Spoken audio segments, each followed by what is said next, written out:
Sorry.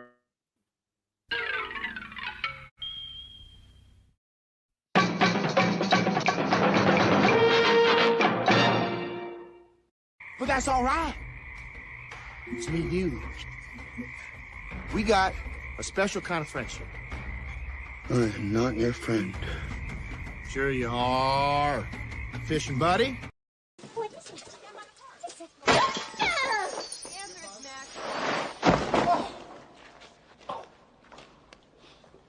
That bitch hit me with a toaster. Aren't you supposed to be in the studio? We're on the air. Hey, back off, big man. That may work with the chicks, but not with me.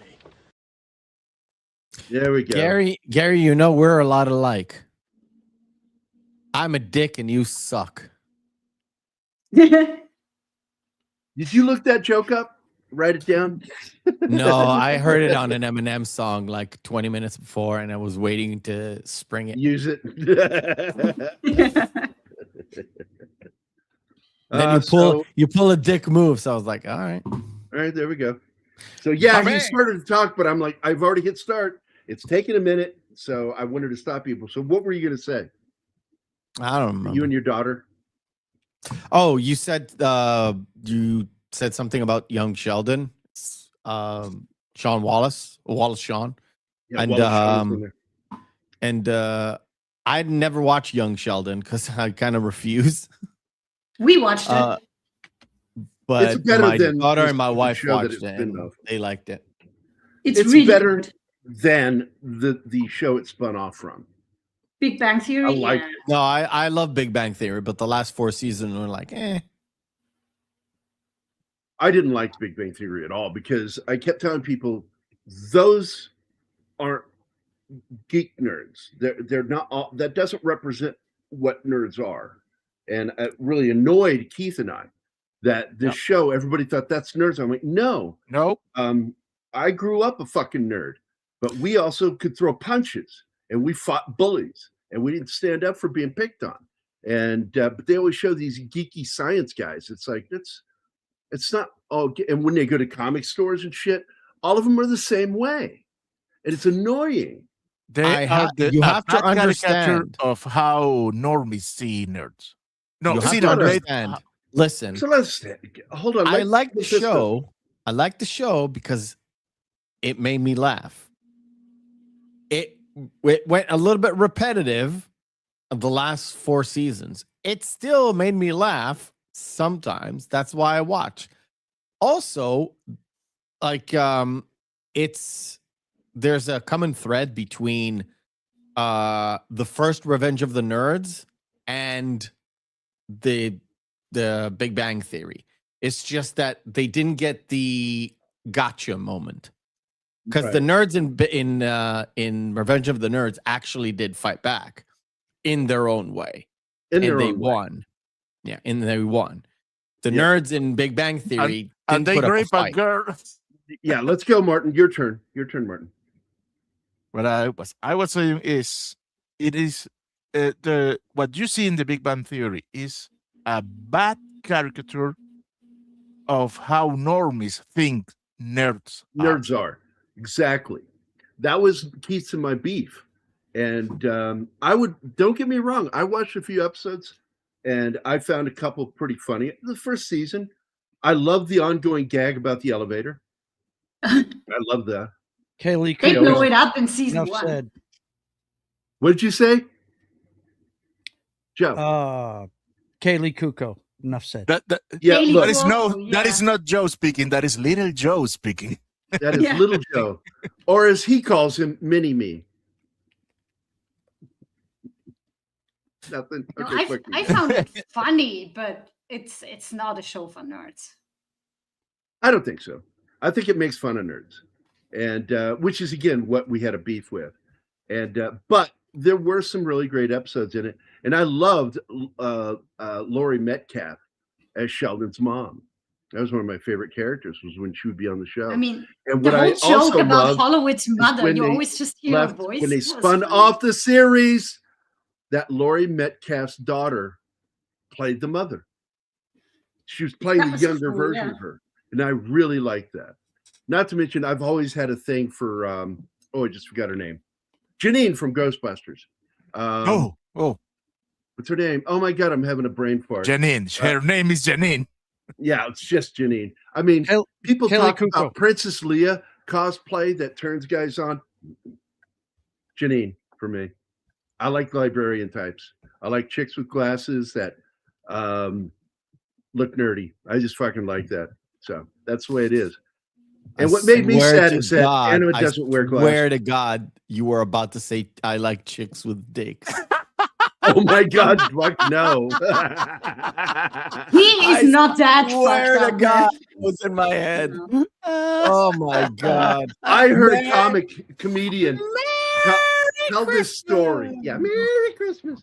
So there is this clip of this comedian, and he tells this story about how he's in a bar, and this gay guy came up to him and says, I'm going to buy drinks for you all night. And he goes, challenge accept. Oh, wait, no, the challenge accept comes later. He goes, all right. And the bartender goes, he's only buying you drinks because he wants to have sex with you later. He goes, is that true? The guy goes, oh, yeah. And so he goes, challenge accepted. And he drank all night. And he would, what did he do? He said, I'd reach around and fucking pat him on the ass. And he goes, nope, still straight. So the guy never got laid. Well, because you brought up glasses, I'm actually very super short-sighted, but glasses give me a headache, so I'm a lens girl. But I love glasses. I don't even own glasses because what's the point? When I was younger, I was prescribed the glasses, but I didn't really start wearing them until I was in my junior year of high school, because I started getting headaches because I could read just fine, but I had to squint a lot, and finally I started wearing my glasses, and I eventually got used to them, but now I have to have them at all times because there's none of that squinting to see something anymore. It just doesn't work. I've gotten to that age where my eyes have just gone to crap. So who's all here? We got I got there first.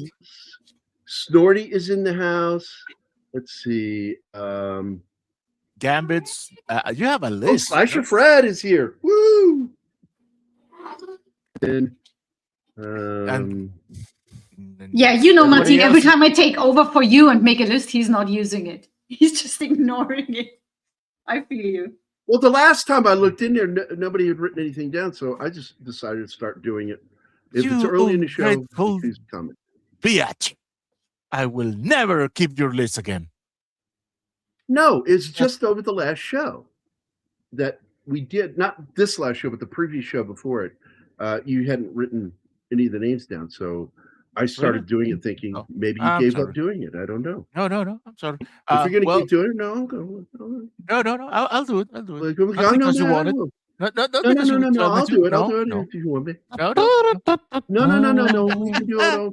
Please, mom and dad, don't fight. No. We're not fighting. We're not fighting. No. I was getting nervous there for a moment. Nori, here's your video.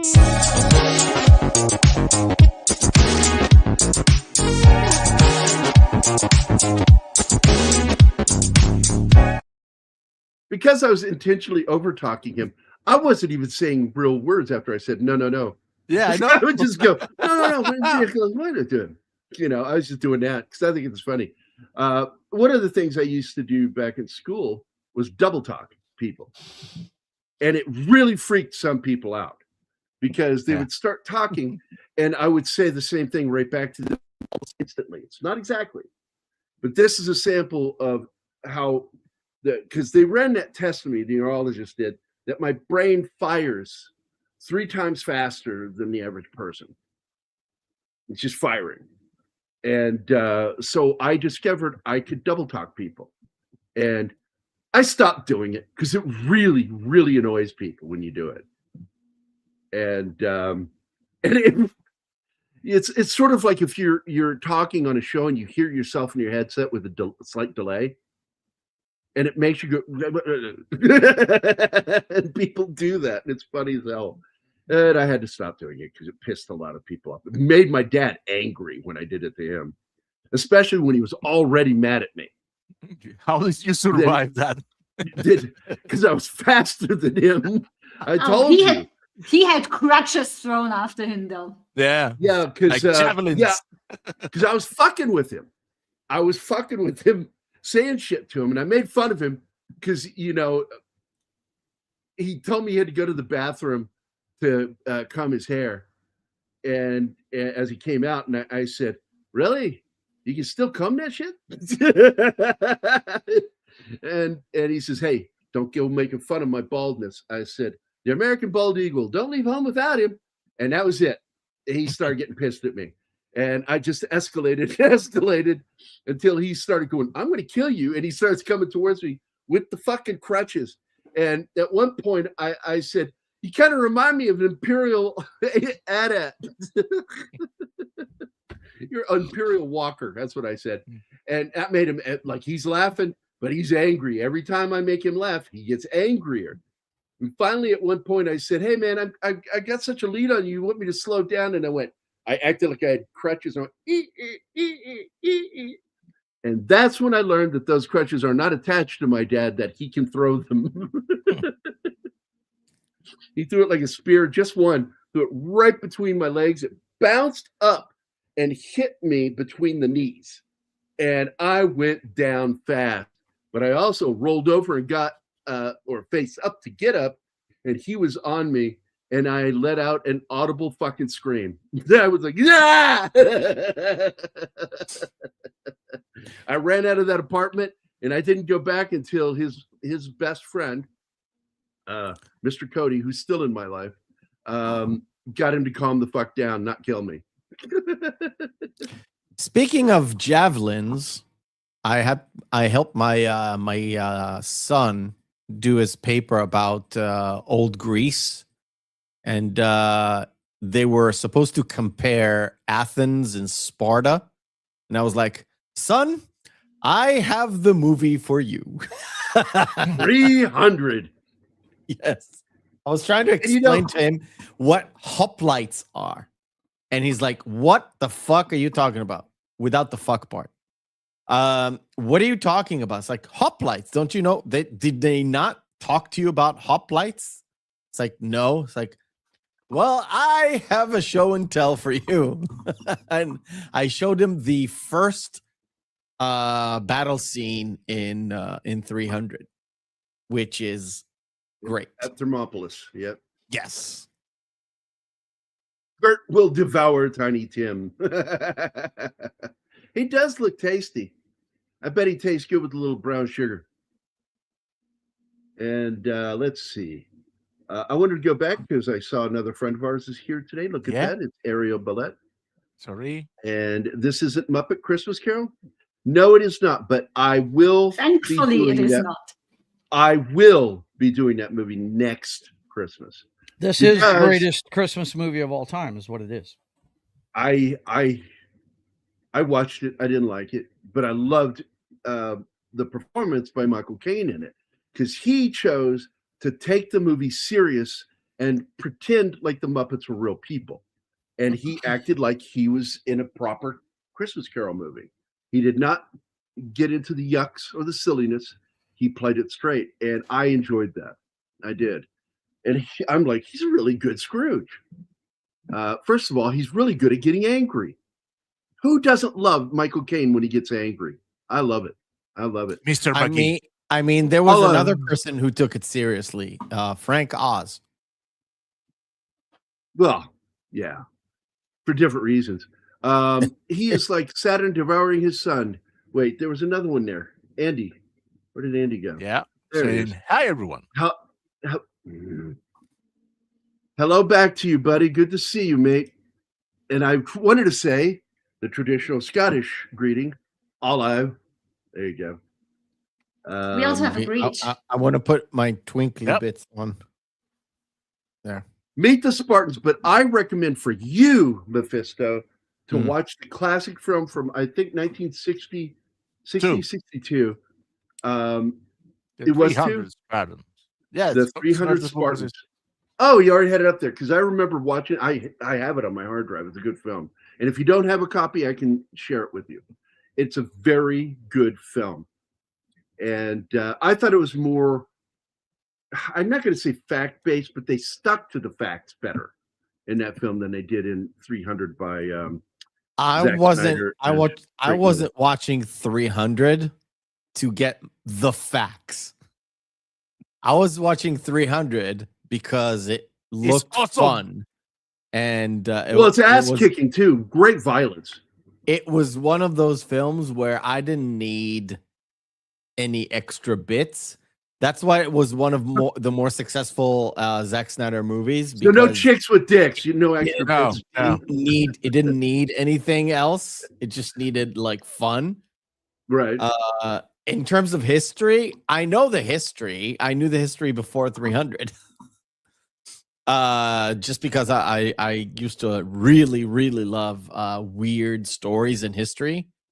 And Rome, like early Roman times, early like from Caesar on times, and Greek times are filled with these weird stories, like real stories. I don't mean like not mythology,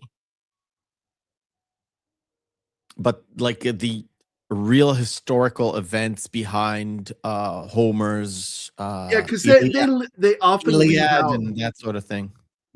They often leave out some of the more important parts because they want to focus so much on the characters.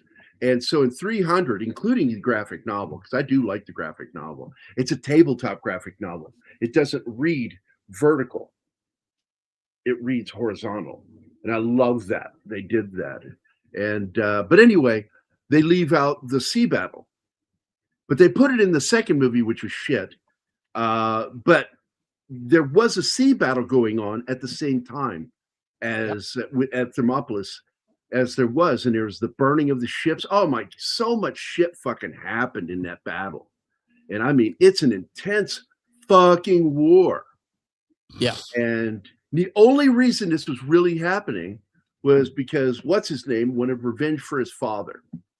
Because Xerxes. And basically because he had been slaughtered by the Spartans. And because the Spartans, and I even heard this from my boss, Dale Dye, you know, he says, yeah, they're absolutely the special forces of the time.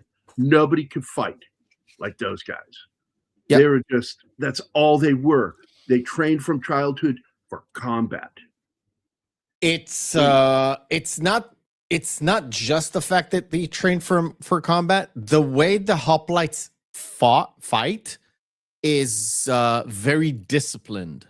And if you grow up with that kind of discipline already, it kind of fits with the way you're already fighting. Because the Athenians did have hoplites.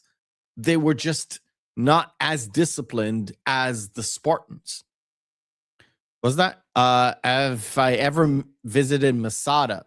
4 times, and not while I was in the IDF. I've always wanted to go there since I was a kid. It's incredible. It's amazing. It kind of is a sort of a mound out of nothing. They just build a fucking fortress on top of something that was already there. And you can take the easy road and you can take the difficult road. The difficult road is pretty tough. Pretty tough. Yeah. And by the way, just to explain what he's talking about when he says hoplite, hoplite were specific warriors of it's not Greece, it's specifically Greek. to Sparta. It was a Greek method. That's why. Greek. Okay. It's the one where they have only a spear and the shield to create the phalanx, and that's it. Those were the hoplites. The difference between the hoplites and the phalanx were the Roman way of doing it. The hoplites are essentially it's what helped Alexander the Great conquer like huge territories. It's the fact that nobody fought the way that they fight, and they had hoplites in the center. So they had like chariots, just like the Persians, but the hoplites were at the center. So you couldn't bash through the center. And if you came from the flanks, you couldn't bash the flanks because it kind of looks like the center too. That's the way they fought. Wait. Before we start with this, I need to run the backdoor video for Snowdy. And let's use a short one. Cowboy, check around and see if there's a back door. Oh, I thought you meant. Never mind. When you said short one, I wasn't sure what you meant by that. So the Persian king Xerxes and his general masturbates. The 1930 version with Seymour Hicks gives the story of the great. Okay, you're just using words that's just fucking driving me nuts. Because I see Seymour Dix gives the story a great climax. Is all I saw there. Seymour Dix gives the story out of the gutter of great climax. Woo! He's a naughty old man. I am. My brain just turns everything into filth. There's also the 1950s version, the 1951 version of A Christmas Carol with Alistair Sim. Some of these are some of my favorites. One with Alistair Sim is on my top 5 list. And I also love the Rankin and Bass version, Snittiest Man in Town. I remember that, but not a fan of Rankin and Bass. In fact, this artwork on this movie looks like it was drawn by Rankin and Bass. The 1910 version with McDermott, top notch. Never seen that one, I don't think. The 35 version has some great. Yes, I've seen that one. It is good. I agree. This one I really like, and they did a couple of things that were really kind of cutting edge at the time. And they had the best version of black matting for Alec Guinness's doorknob scene, the door knocker, not doorknob, sorry. And the way they pulled that off, wow.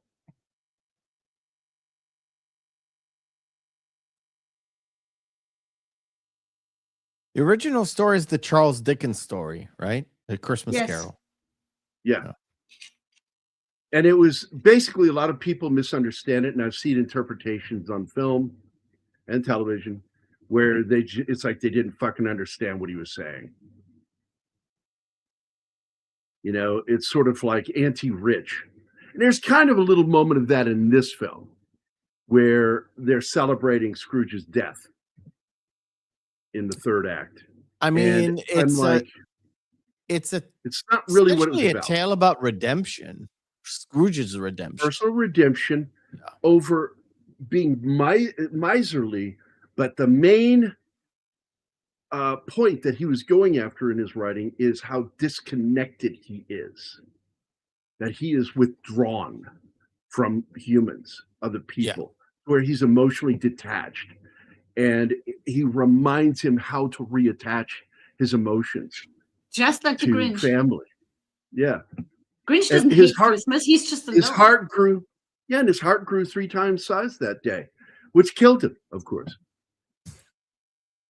What? An enlarged heart kills you. That was pretty dark. Such an old man joke. Gary, it would have killed at the home. The nursing home, yeah. Yeah. Now, old people be asking questions like, are you trying to say he has congestive heart failure? No, I'm saying that he has an enlarged heart, that I had to explain the joke, so it's not going to be funny anymore. Yeah. And one of the producers on this, is it Robert F. Solo? Robert Solo. Robert Solo, and it has Alec Guinness in it. It's just too good. Yeah, Han Solo, right. This one has a W in it, though. And I'm trying to remember his fucking name. It is Robert Solo. Okay, Robert Solo was one of the producers on this thing. And he had an interesting little career. And I'm not finding it. This is bugging me. I'm trying to find his IMDb page. So I'm just going to go to Scrooge. 1970. And by the way, the interesting thing about this film, actors wise, is the fact that Albert Finney plays Scrooge at 3 different ages.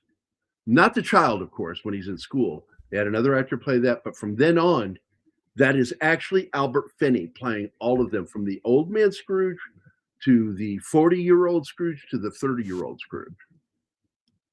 And I thought his performance, like when you see him in the office and she comes to return his ring, and he did something with his voice to sound older, just slightly older.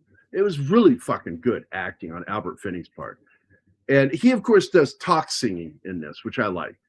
And I do. There's like in the third act has 2 of the best songs. There's one in the second act, and there's 2 in the third act that I really like. And they're more well known. In fact, they were very popular when they came out in 1970. But let me go to IMDb. IMDb, wow, this is the future. I can look up movie stuff on the interwebs. The interwebs are amazing. It's the way of the future. It's the way of the future. I loved it when what's his name, Phil Hartman on what was that show, News Radio, starts asking this guy who's clearly a stooge that Jimmy James thinks is an expert on computers, and he goes, "Can you tell me more about this fascinating magical device called a, what was it, computer?" Robert H. Solo, that's who it was. Robert H. Solo, not with the W, but like Han Solo. So you were right. It's Robert Han Solo. He produced films like Colors, Invasion of the Body Snatchers, Car 54, Where Are You, back in 94, which was a terrible movie. Above the Law, which is actually the best Steven Seagal film you can watch. He also produced the film my boss worked on, Blue Sky. Let's see. He did the Kurt Russell film, Winter People. He did the movie Colors with Robert Duvall and Sean Penn. That was a good movie. Another good movie with Sean Penn, Bad Boys. He produced a film that nobody liked, but I fucking love, I, the Jury, with Stallone's brother from twin brother or whatever the fuck he was. Armand Assante is his name. The movie Judge Dredd. Wait, Armand Assante is in it, or Stallone's brother is in it, or both? No, Armand Assante, who played Stallone's brother twice. Now, the movie most people know is Judge Dredd. But do you know the first movie they played brothers in? Was it Oscar? I don't remember. But I wish he'd been in that. He would have been great in that fucking movie. Was it Fist? Or it was Fist. No, it was Fist. Fist, right? Yeah, I remember something. Good one, man. Good. It's a period piece. I remember it's a period piece. Yeah, I know. Fist. So one of the things they did cleverly in this film, because it's all shot on a soundstage, is the further buildings look away from you, they're just smaller. They scale things down for give you false distance. And I like the way they did it in this one. Some movies it doesn't work. I didn't like when they showed up at Pancot Palace in Indiana Jones and Temple of Doom. When they show up there, the buildings are clearly scaled. And it's like obviously scaled. Because I can see on the ground. You got to be careful how you shoot those things. You need to shoot at angles with them. And Spielberg screwed that shot up. And they did a great job casting these kids. They're not just like stilted, terrible actors. They actually do a fairly good job. And I like the little kid that plays Tim in this. He's not my favorite version of Tim. My favorite version is with George C. Scott.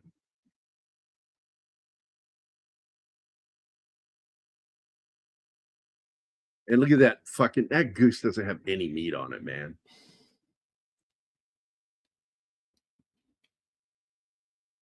But one thing I'm also considering doing, guys, on a very personal level, I am thinking that once Danny gets here, and she's fine with, because we were approved, she has been approved to come here. The problem is she still has to deal with the embassy. And that they warned us that could take up to 13 months. But once she gets here, I am going to treat us on Christmas Eve with Chinese food. With a duck. How With Jewish duck. are you? And I told people about it. You weren't here when I talked about this. I How said, God Egyptian. damn it, I wish Mephisto was here. Because I said, do you know how Chinese restaurants got popular in the United States? You can thank the Jews. Yeah. Because it was the only thing open in the major metropolises where they worked, mostly in entertainment. And they would get off work because they'd have to work Christmas Eve. They would get off work, and the only thing open in the city is Chinese. And it became so popular that it spread all over the United States. And like here in Springfield, you can't throw a rock without hitting a Chinese restaurant, period. I do hope this is our last Christmas apart because it was supposed to be the first. I don't one want to go together. another one. I know. I wanted to. We had our wishes, but wishes get dashed. Gert is Yeah, schooling when- Steven Spielberg. Hey, look, he's a master at filmmaking, but he makes mistakes. He really does. And some of them I think are rather obvious.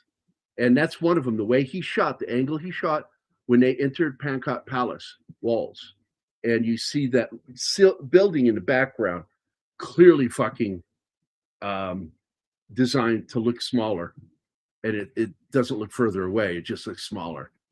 It looks weird. He learned a lot from Alfred Hitchcock as far as camera work, as well as a character Sullivan. No. Oh, and Snow. John Yeah, Ford too. I'm a vegetarian. No goose for me. I'll just goose her. Will that make you happy, Snort? Shut up, Gary. I don't think Anima knows what goosing is. I don't want to know. I don't think she does Knowing either. you, it's something dirty. Oh, you saw it. You saw it today with the thumb. Actually, you know what? The best instance of goosing I remember in a film is probably in Stripes, when Bill Murray puts PJ Souls on top of the stove. That's pretty good. Oh, the spatula, the Aunt Jemima treatment. Yeah, man, I love that fucking movie. Yeah. And that's why when I was in the Army going through training, I went up over one of those logs, and the drill sergeant, you know how they would sit on the logs with their legs crossed to hold them upright. And I stopped facing him, and he could see peripherally that I had stopped and was looking at him. And he turned, he looked at me, and right when he looked at me, I yelled, "This is nothing like Stripes!" And then I ran off. And I could hear him chuckling as I did it. So I stopped here for a reason, because this is actually one of my favorite moments in the production or in the book, is when he runs into the charity men. And there is a conflict within the story that I don't know if people catch, and they show it in this film, where they go, well, your partner was very charitable. Shall I put you down for what he normally gave? And I'm like, but later it's said that he was not charitable. You catch the conflict in the story, and it's always bothered me. They lied. They Possibly, lied but I highly doubt it. But to make him cough up money. Well, because they only dealt with his partner, and I think the partner was nicer, and that's what bugs me about him being in hell, because he was allowed to come up, which I think is weird. If he's in hell, I think he's in purgatory, as the Catholics believe, because I don't believe the devil would let him leave hell to try to redeem himself by warning Scrooge. Like, why would he do that? There's so many conflicting things within the script and even within the book itself, but I still love the way he did it. And he, tells them nothing. Oh, you wish to be anonymous? And he's like, no, I wish you to leave me alone. And I'm like, I like that. And that's one of my favorite things. And of course, depending on the production, whether he sees them again when he's in spirit mode, he does see them again. And he sees them outside the bank talking and very badly about him to somebody else. And they definitely changed a few things within this movie. with dealing with dialogue, and I kind of like most of it. It works for the most part, but there is a conflict within the story when it deals with Marley. And what I do like that back in the 90s, if you guys did not know this, a book came out called Jacob Marley's Christmas Carol, where it tells everything from his perspective, because he's apparently watching the whole time to see if this helps his old friend. And by doing this, he's allowed to go into heaven, because despite being dead, he worked a miracle by going to confront his old friend. And I like that. And so we don't get that in any of the films or in the book. What happened to Jacob Marley? We don't know. It's important to know. Why was that left out? It's always bothered me. Always. Well, because I, for one, wanted to know. It's probably in the Book of Enoch. No, That he joke. went to a galaxy far, far away and became That's Obi-Wan. right. He became and then Obi-Wan Kenobi. and then became a ghost again. Became Well, a ghost Force again. Ghost. A Force ghost. Man, it's twice he's played in the 70s, Yeah. a ghost. So, hey, look who's here. What's up, buddy? Hey, Has Clay. anyone Hey, actually Clay. eaten goose? Oh, I've eaten a lot of goose, dude, and I don't like it. It's too gamey for me. E. Clay, Dude. what's up? If you shoot a goose, the quicker you kill the goose, the better the meat tastes. Same thing with duck. Like I told this story a while back. I don't know if you guys remember it. When I was with my ex, and they're out in the garage, and I'm like, "What are they doing out there?" Because they were doing something. They kept coming in and out of the garage, and I finally opened the garage door. I'm like, "What the hell's going on?" And they had a duck in there, and this is what I see as I'm standing on the top stoop, looking down into the garage. They have a paint bucket, a footstool, a duck laid on it, and mom has the head stretched out, so the neck is over the bucket. And Deva is fucking got a serrated bread knife and is trying to cut his fucking neck with a saw. And I'm like, what are you fucking doing? And they're like, we're trying to cut the I said, you're gonna taint the meat. Fear taints the meat. It sends chemicals out into the body and makes the meat. Oh, what? Oh my Tainted God. meat! Tainted Stop. meat! So I made them leave the duck alone for a while. I said, you can't cut through those fucking feathers. It's a bread knife. So I got a cleaver. And I let the duck run around for a little bit, hoping that would clear the meat up. It did not. And then I went into the garage and I asked her, I set him up with his neck on the footstool. And I said, do me a favor, pull the head forward. There you go. And then I went, whack, one fucking hit. It's fucking dead. Blood gushing out into the bucket. And it's like, I know I don't look like an outdoorsman, but I've been around fucking animals and having to butcher them. I said, I just don't like doing it, but you're torturing that fucking duck. And it's like, I got upset about that. I'm like, fucking trying to saw that. What are you, ISIS? Of course, Beth gets that joke. Intense. I get all of it. I had another, but no, it would get us out of YouTube forever. So yeah, I don't think I'll get banned for that one. It's only told in parenthesis from the book that Scrooge made Jacob Marley swindle the poor. No, you're right. He was only following what Scrooge was doing because he was the senior owner of the company. That's right. And I do like that in this film, not only does he have more links than Marley did when he died, because of the time that's gone by, is that the links are bigger. They're gigantic. Those are actually, they're fake chains, but they're designed to look like naval chains, because those are the chains we use in the U.S. Navy.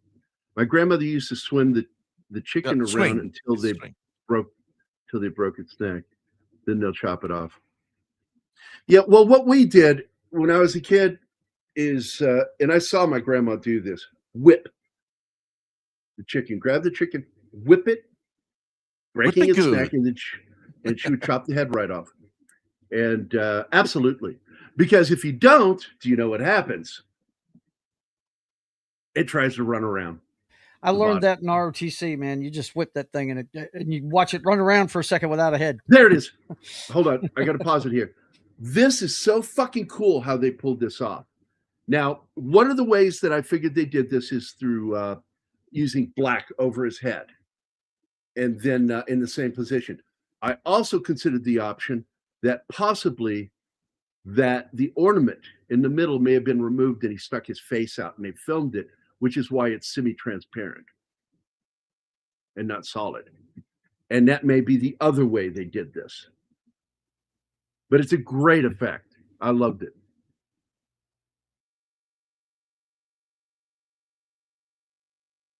This is the. But that's kind of cool. Scrooge.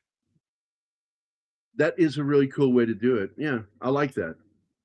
Try to be humane with look, that's the most humane way to do it. You just whip it real quick and it's done.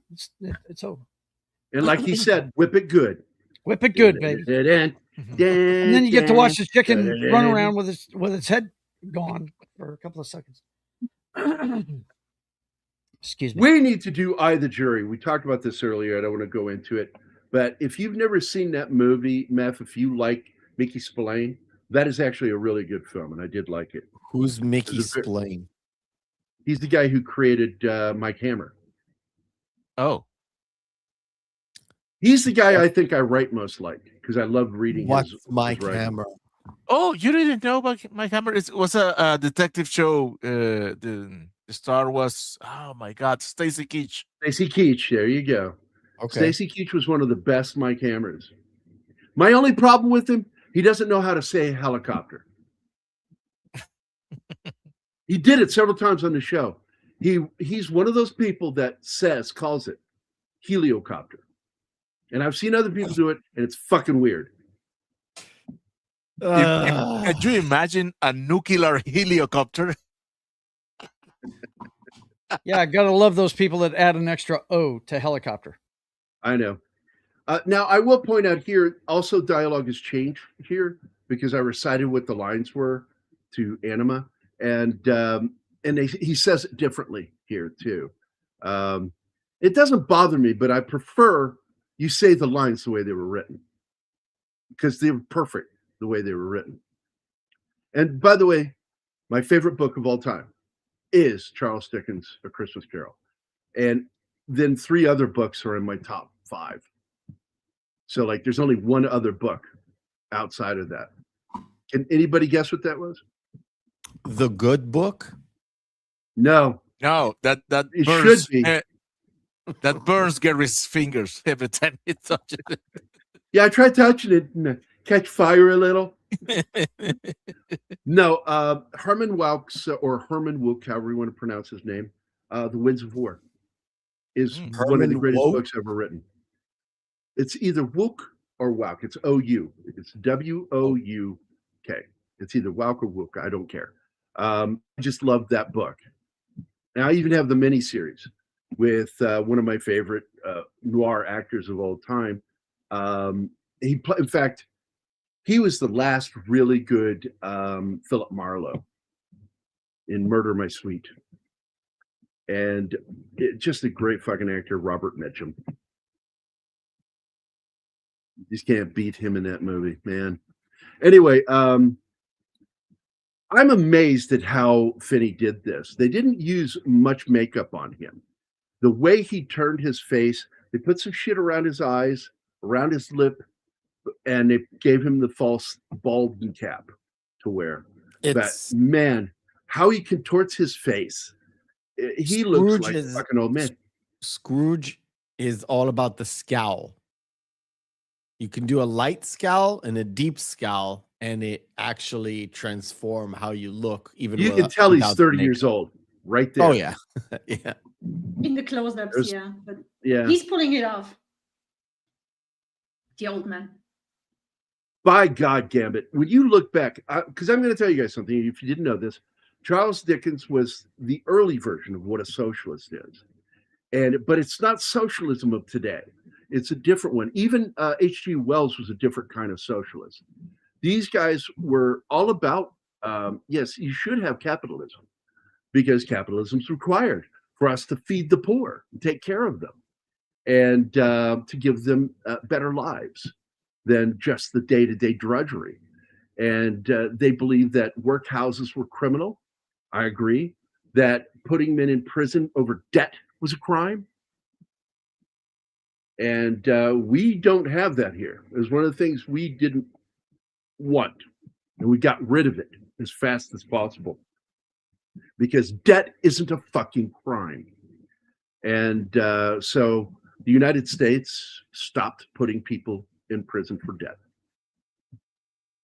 Now, the thing I can argue is that England beat us with one thing, and that was freeing slaves. I mean, the biblical punishment for debt that you can't repay is slavery, but in the laws, it's not forever. It's forever for how much you were owed. 7 years. Yeah, and which I would not call it slavery, but it is akin to it because that's how my family came over from Ireland, was through indentured servitude. And it really sucked because my great grandfather died on the ship. And so the children were split up when they got here. And that's when I learned that, I was like, oh, that's messed up, man. So I want to point out, this is not my favorite Marley. The Marley that is in George C. Scott's is the best Marley put to film. Because I love the moment when he takes the headgear off, his jaw clacks open. Which is what that was for, is to keep their mouths from opening in death.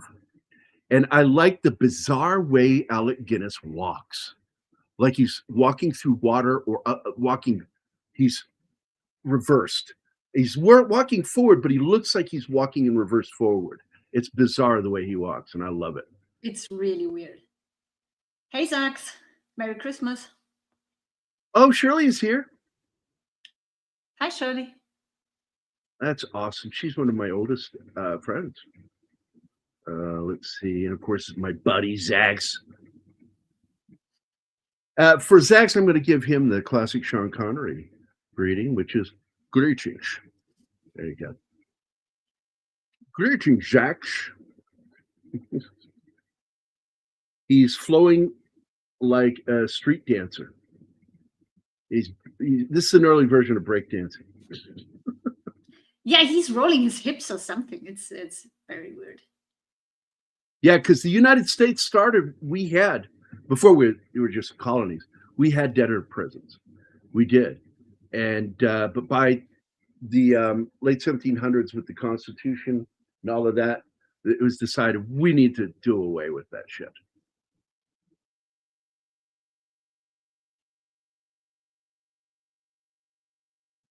And this is where he changes the line. The line in the book, and in pretty much almost every film, is an underdone potato, not an old potato. There's more gravy than grave with you. And that pisses They left that out. Yeah.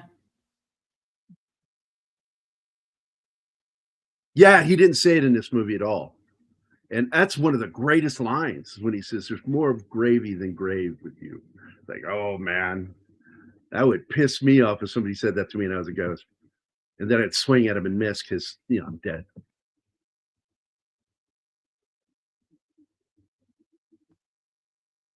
And in this one, he doesn't just leave through the window. He actually takes him on a journey. He also shows him hell.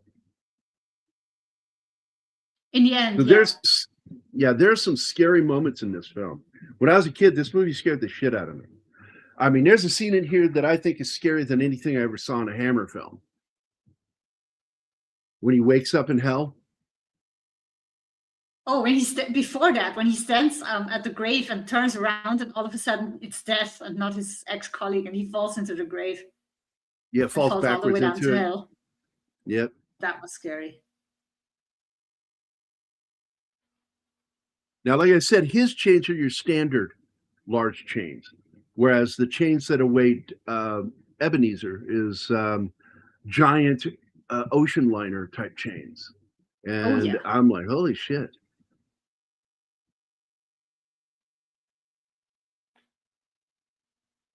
And you know what? I don't even have anything open about this film.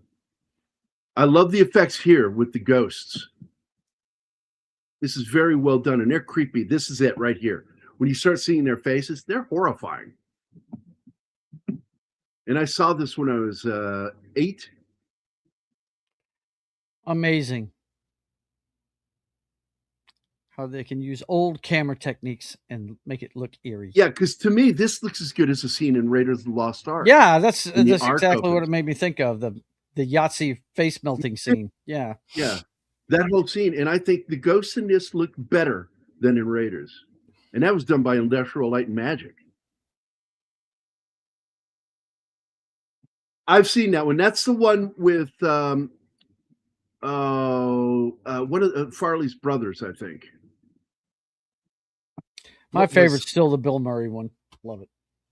Oh, well, it's technically not, but it is. We all know it is. He's a different character, and he's putting on a production on his network. I think it's ABC or some shit like that. And they're going to put on this fucking horrifying version of A Christmas Carol. We want people afraid to not watch. And it's also got the trailer for the greatest Christmas movie never made, The Night the Reindeer Died. The Night the Reindeer Died, with Colonel Steve Austin.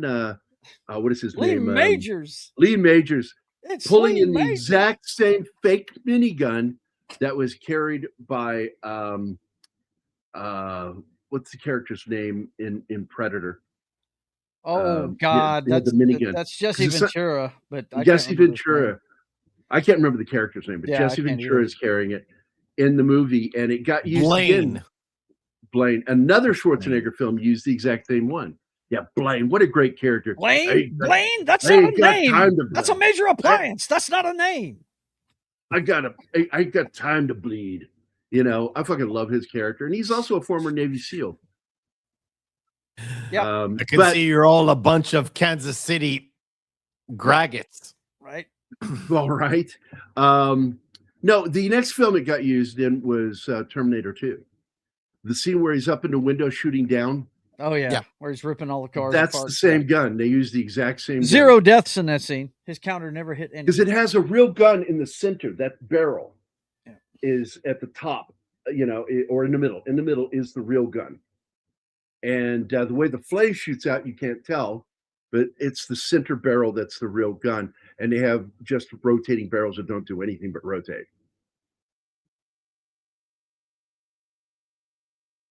What does?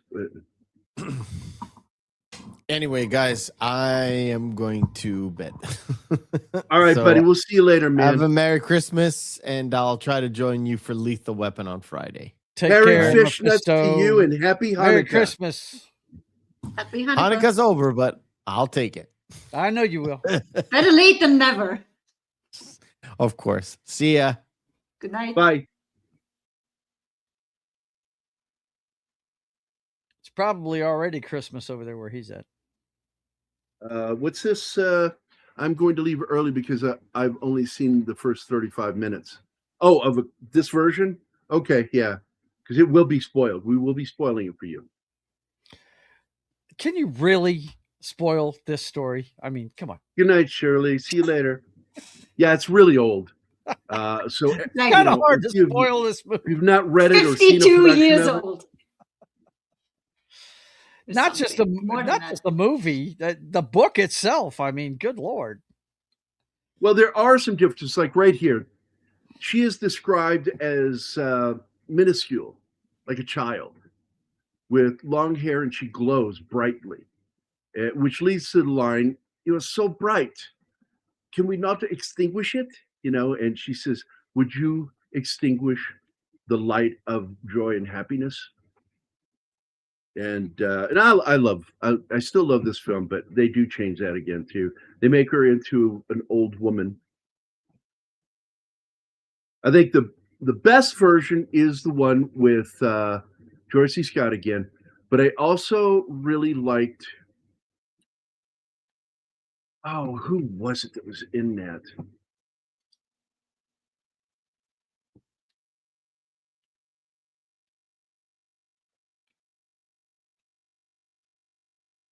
I am not a fan of the 2009 film, but we might do it just the same. Because I did enjoy the film, but I don't know. It just seemed to not be true to it. I despise the 2019 production. Completely missed the point of this book.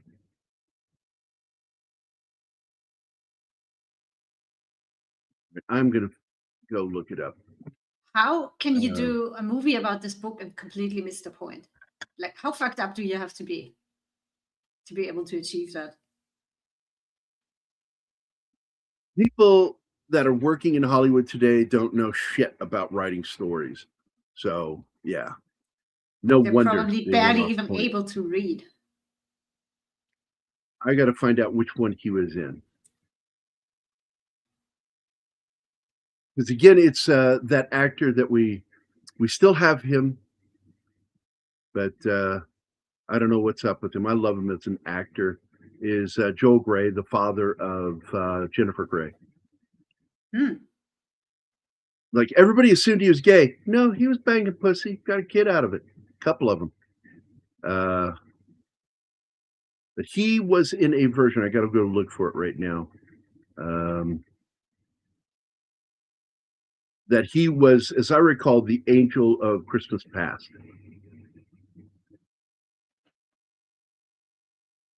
Of all past? No, your past.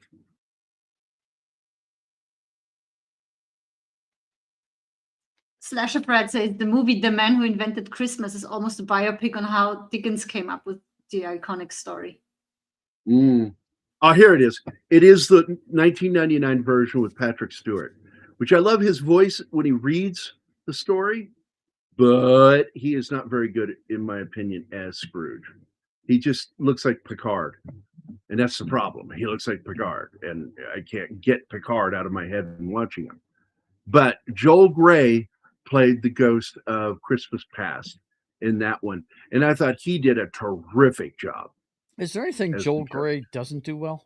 I mean, I will tell you something that would get him in trouble today, playing the Asian trainer. Yes, but he's awesome at it.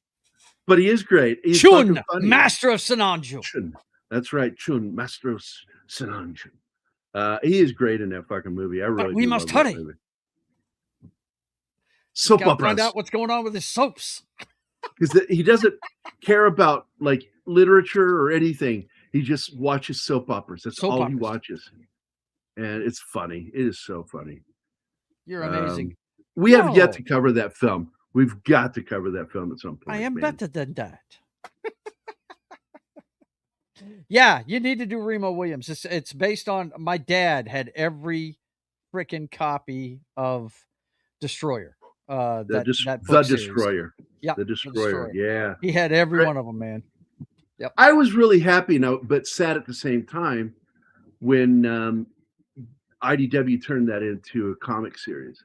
Yeah. That I actually wanted to do it. I said, "Get me away from G.I. Joe, and I join in on that one." In a heartbeat. Your talents, man. Oh, you'd have had a ball doing that, dude. Yeah. Well, I liked the books. I read them with my dad. I'm sure. Dad had every copy of Destroyer, and the other one that he had, all of them, was the Executioner. Which is, as anybody that knows anything knows, that's the Punisher.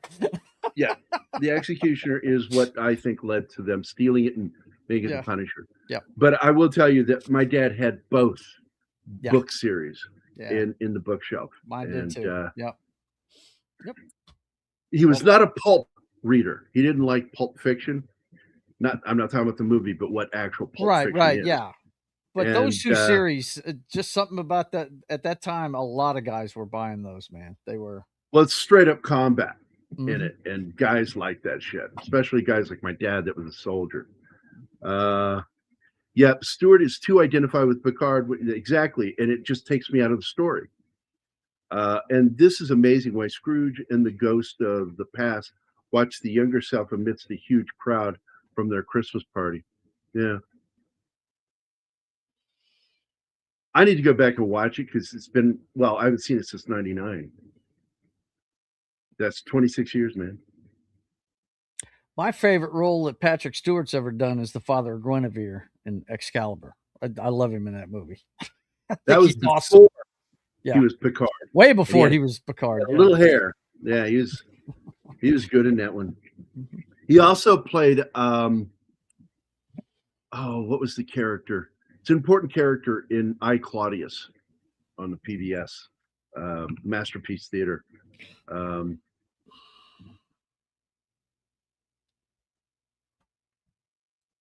Let's find out. I'll go look. I'm doing it right now. Oh, well, then.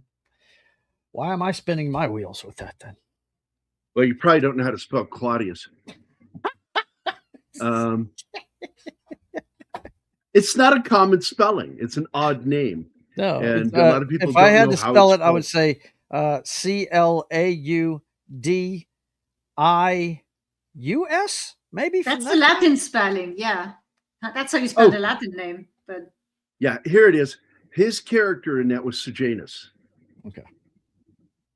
And he had a head of hair. You could see the bulb through it, but he did have like curly white hair because he went gray in his 20s. I mean, he was cursed in two ways. He went gray early and then bald. Yeah, Steve Martin only went gray early. He didn't go bald. But yeah, that's why it's so weird when you see him all the way up into the 2000s. He still looks exactly the same. Yeah, it's bizarre because he's got white hair the whole time. And I think he lost his brown hair before he was even on Saturday Night Live. I don't remember him having dark hair on Saturday Night Live either. You know. So here he is. That's Albert Finney playing the younger man, and he's supposed to be in his 20s, but he was 30, so he could get away with that. It's very boyish looking.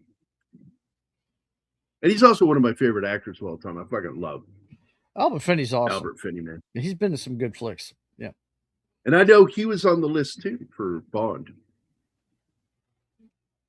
I can see that. I would have been fine with it, but I would have liked him to darken his hair up a bit. That's why with this possible casting of a ginger, I'm like, they better fucking give him. I'm tired of blonde or red. Bond is brown haired. Stop fucking around. Yeah. And dark too. He's supposed to be. Yeah. He's supposed to be an average looking guy, you know? That's why the single most underappreciated but best Bond was anybody? Tim Dalton. Tim Dalton was really good at it. Yeah. He actually made it a point before production to go back because he owned them. He did the most research. Yeah. He researched by reading every single book before production. And that is why he said in one quote, he was like, I wanted to take the silly comedy out of it. In other words, I didn't want to be Roger Moore. I wanted to be Bond. The Bond from the books that's a little intense and scary. Right. And he refused to quip. The closest he does to a quip is when in the second movie where they're escaping that drug factory, I think it was, or whatever it was, he quips to the guy he just killed. Just a tiny one, but it's so dry. There's no lilt to it, not with a wink in the eye. You know, it's just delivered flatly. And I can't remember what the quote was, but I remember that was the closest thing to a quip by Dalton. And he was supposed to be in the next film. But they took too long. Shit happened. That stupid legal fight, man. It will always hurt that he didn't get another movie. We were robbed of it. But along with Pierce Brosnan, I bet you if he got a I love Brosnan. He's my favorite one. Older Bond. Pierce Brosnan has already said that he would love to do it. And I bet you Timothy would too. Play the older Bond. Yeah. You know, some of the things they talked about doing with Bond, I really wouldn't mind, because like at one point they were talking about making James Bond just the moniker and having different people take up the moniker, right? Right. And that way, that would have been a way to explain Idris Elba being Bond, which I wouldn't have had a problem with, alternate universe type stuff. Yeah, whatever. Because I felt that if they were going to do they should take the second book series that was written by John Gardner. Gardner. Yeah. They should take the Gardner books and adapt them one book per season as a miniseries. Oh man, that'd be good. Like 3, because he did a great job. Episodes, man. I would, because I look, as much of an idiot as he is in real life, I like Idris Elba as an actor. Yeah, he's very good. Yeah, he's just full of shit as a human being. Right. If you weigh me, I mean, he's like telling people we need to take knives away from citizens. What? Any knife, whatever. Butter knives, steak knives. It's like, are you insane? You do understand that the knives aren't killing anybody. People wielding them. This is like the argument over guns. Guns can't. You can put it down. You're gonna take cars away from everybody too, man. What's the deal? More people die of car accidents in the world than really anything. Yeah. We've had terrorist attacks where they use cars driving. That's right there, markets. Right up there in Germany, right up above you. How about New Orleans? They drove. The guy with the truck drove right through friggin' Mardi Like Gras. where you work, Anima. During the Christmas time of this year. They put up pylons, like concrete pylons for the duration of the Christmas market. And some of them could be lowered down. And they would do that between 6 and 8 in the morning for people to be able to restock their huts. But after that, they went up and stayed up all day. Amen to that. It sucks that it's necessary. And we had so much security patrol, especially on Sundays. But by the way, did you hear? Officially yesterday, 10 European countries are now kicking immigrants out of the country. It's like if you're not trying to actually immigrate and assimilate, you've got to go. The thing is, and probably Austria is probably on that list because it is. They are sending. Yeah, you know what the truth looks like. 35 people per day, and where are they sending them? To the country where they entered the European Union, which for a lot of them means Croatia. Right back up. They'll be on a bus the next day. It's just to make people feel better and to pretend to do something. They're doing shit. So don't fall for that. Yeah, Dalton's movies are great, dude. So I like this scene a lot here where he's thinking maybe it was a dream, he's not sure. He lights up and checks the room and there's nothing. And then all of a sudden, and this is the best version of this is with George C. Scott's version, because Edward Woodward is the single best ghost of Christmas present in any film. And if you don't know who that guy is, he was the Equalizer on television, Edward Woodward. And no, not that stupid show that's on now. Right, not Queen Latifah. No. Yeah, I like to pretend that show doesn't exist. I like to pretend she doesn't exist. She's not bad, but she doesn't need to be the Equalizer. Come on. I don't like her. She's done some funny stuff. The only modern Equalizer I like, Denzel Washington. And I believe that they should go back and reboot that series with the same director and have his son play. John David Washington? Yeah. Yeah. He's a lot smaller guy, though. He's not near as tall as his dad. He's fight. Good, man. Yeah. I've seen him fight, man. Mm-hmm. And he's muscular. So there's some mass there. No, I think he'd be perfect for it. In fact, he's kind of the size of your typical operator. They don't want him big. They don't want him standing out. Mm-hmm. They want you blending in right before you stick a knife in somebody. Look out.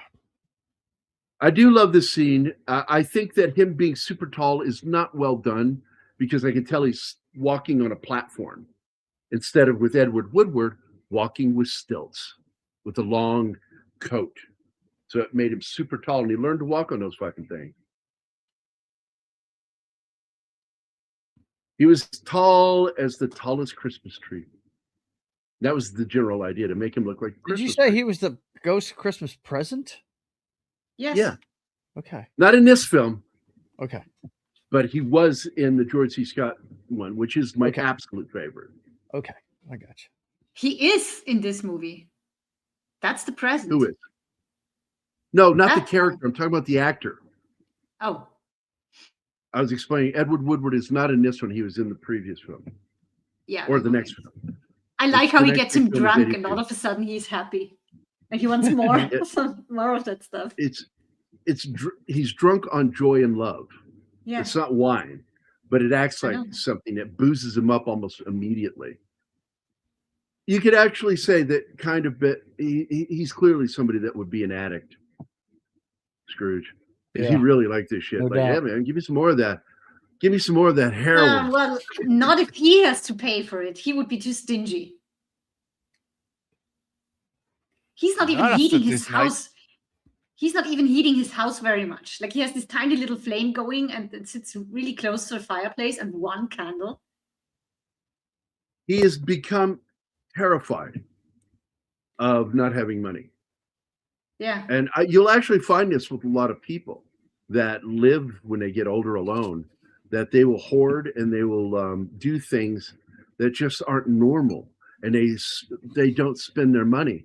And then their stories are real where people later have come to those houses and found like hundreds of thousands of dollars, like in walls and in boxes that these people were afraid to fucking spend. In fact, one of my favorite episodes of the classic Perry Mason series was where this house with this old woman dies. She's actually murdered for one thing. And other people come in and start finding that she has boxes of old money that is issuable, not issuable, but what do you call it? The government can take it back. They're government bonds, basically. But they're like, it looks like money. And he says some of them were silver certificates, and it was so great because she's been murdered. They solve her crime, and this guy gets to keep this money that he legally was allowed to have. And I love Perry Mason shows. If you never watched them, they're great shows. And they did have legal analysts working on the show to make sure their court cases were. And this is in the 50s, man. Yeah, my brother and his wife just got done watching the entire run of Perry Mason. What'd they say? They loved it. They watched it they watched it every night for like a few months. They set out, that was their sit down together and discuss things show. They loved it. Yeah. To this day, no matter how many shows, what's his name made, legal, the William Shatner legal show and all those others, all those lawyer shows. And these young students will be asked, what inspired you the most? And number one, when it comes to pop culture, is Perry Mason. Inspiring them to want to be lawyers. And that's where they fucked up with the new series on HBO. Yeah, Robert Downey Jr. and his wife. I hate saying this about somebody that I don't know anything about, but her politics ruined that fucking show. Possibly even some of his, because they're both lefties, and they ruined that. Ruined that show. Ruined. They ended up doing a prequel to Perry Mason. And I went, that's by the final episode, they finally play the theme with the jazzy music they played. So you got that. So it's like, okay, he's now Perry Mason. Now we can move on from here. And season 2, it's back again. Like he has to prove he's Perry Mason again. And it's like, oh, fuck you. And I didn't watch stupid. That is I watched the first episode and I'm like, it's not going to get any better. This is fucking pathetic. It was all about political agendas, and they didn't give two shits about paying homage to Perry Mason, the character. And I read some of the books too, and they were very good. And in fact, the first seasons of Perry Mason, most of the episodes were based on the books and the short stories. That's I like what they're doing with Reacher. They're doing that way. They're taking a book and doing it one a season. Right. If you've got a great, really, if it's a great book, why not give it the long form version, and do it as a season of television. It's what I hear they're going to do with the Harry Potter show, but some of the decisions they made with the casting and stuff is really throwing people off. Exactly. I give a shit about that show. But that's what they're planning on doing with it. They're going to take one book a season, which is a good idea. But then you go and make Snape a black guy. You have books with very detailed descriptions of the characters. So fuck that. Yeah. I will tell you right now, Slasher, it was rare to have any Republican president honored in a movie or a TV show. You could see it on stage and stuff, but they wouldn't do it in films. And I'm not surprised they took out anything about Herbert Hoover. They tried to make him look like a bad president because of they called him Hoovervilles. But he was doing his best during a depression that he didn't create, and that pisses me off when they do that. But oh boy, Roosevelt, Franklin Delano Roosevelt becomes president, and all of a sudden, oh, he's the greatest. It's the same fucking depression, same fucking issues, but it's okay now. And he committed crimes as president that he would never be tried for. Imprisoning citizens, American citizens, because they were of a race.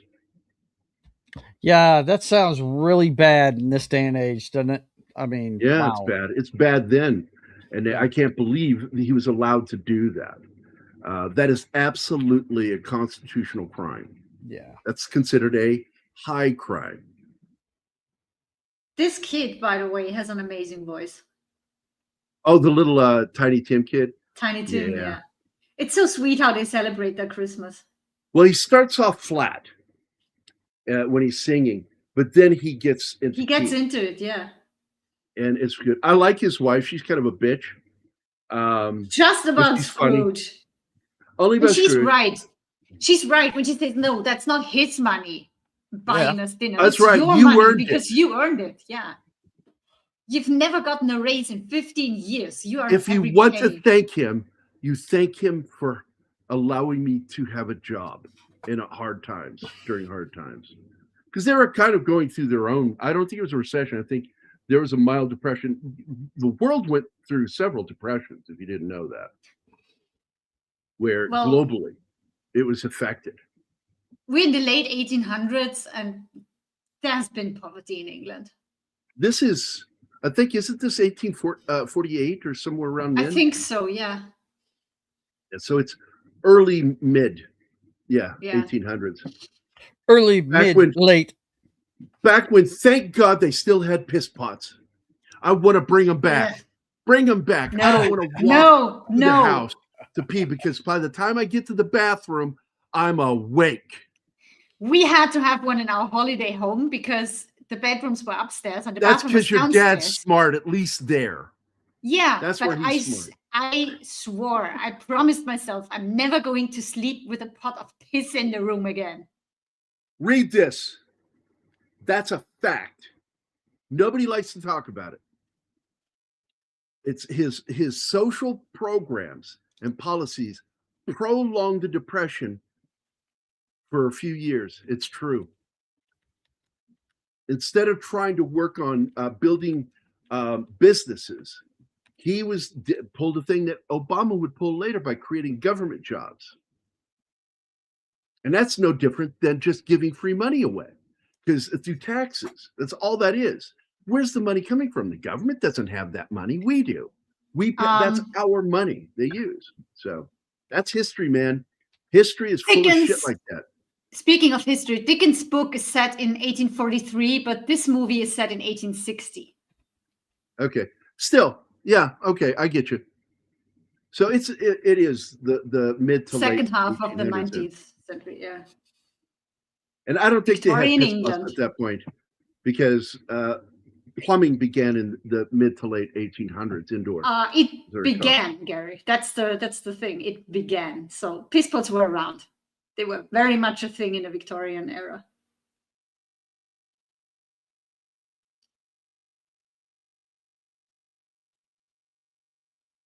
'50s.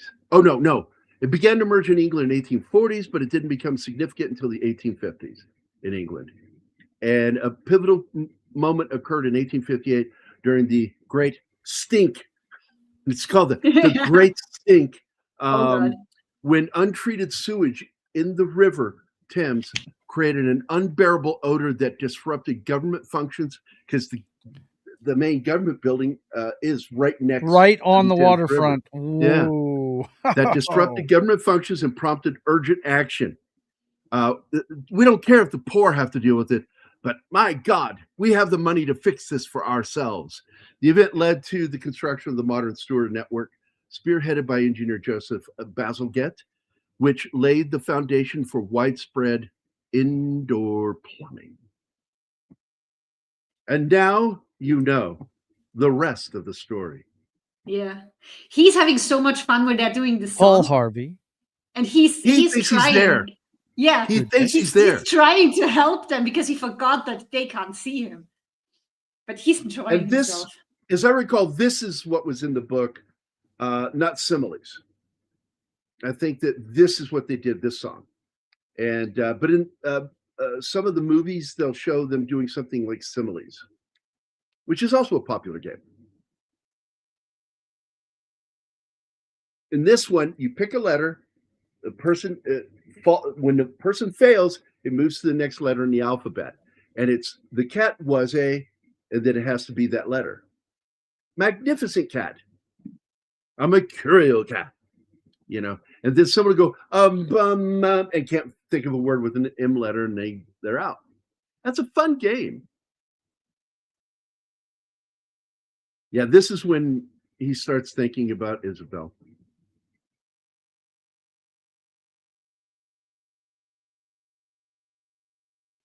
He let her go. And as I recall, she died in childbirth. And his father had issues with him because it's been so long since I read that book. And then really poor fucking Scrooge also did, because that was his beloved sister. And it hurts him seeing, whenever he sees him, it hurts. But the reason it hurts is because how much he loved his sister. And his sister. And he realized that, again, this is that thing, spiritual. Yeah, but when he sees the nephew, what you're saying is he doesn't hate the nephew, but the nephew reminds him of her because he looks like her. Yeah. That's the reason why he rejects him. Yep. And a lot of people think that it's because he blamed her. I'm like, no, the father did. But when it comes down to it, Scrooge's problem was how much he reminded him of his sister.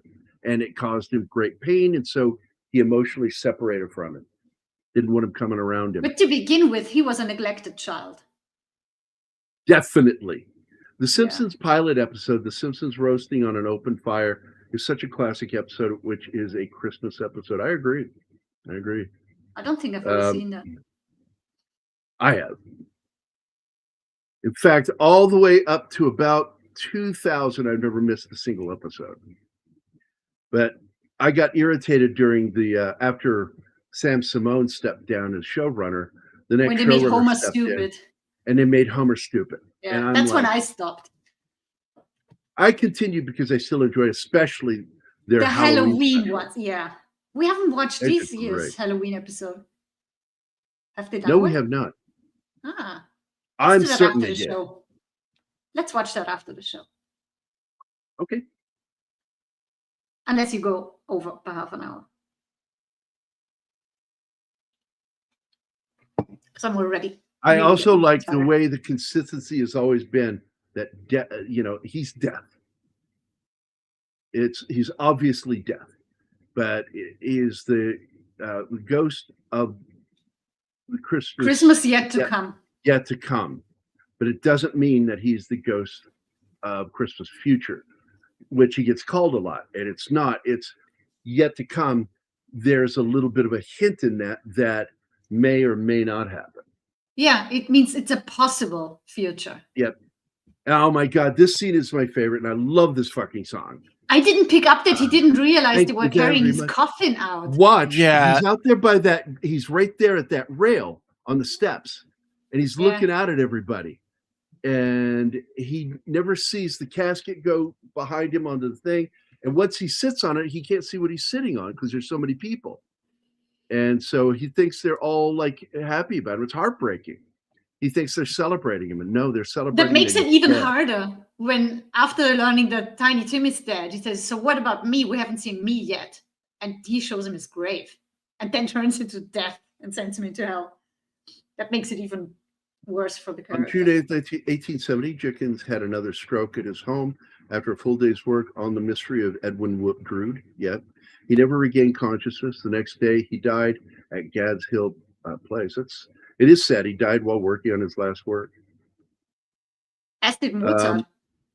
I'm picky with modern Simpsons. Marge's voice is hard to take, but when they do modern politics, I bail. Absolutely. I stepped away from them after they got too political. And I'm like, okay, fuck you guys. I'm not going to deal with this shit. And they do it a lot through Lisa, which annoys me. The 2022 film Scrooge, A Christmas Carol is easily forgettable. I'm telling you, man, I disliked, I'm assuming you're talking about the one with Guy Pearce. I watched 15 minutes of it and I was out. Yeah, I don't think I've ever seen that.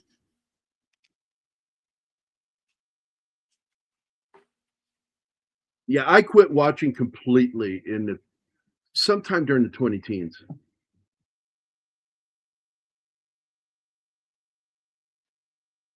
Hi, Reed. What's up, Reed by nature? How you doing, Reed? So, yeah, you see, he can't see the casket.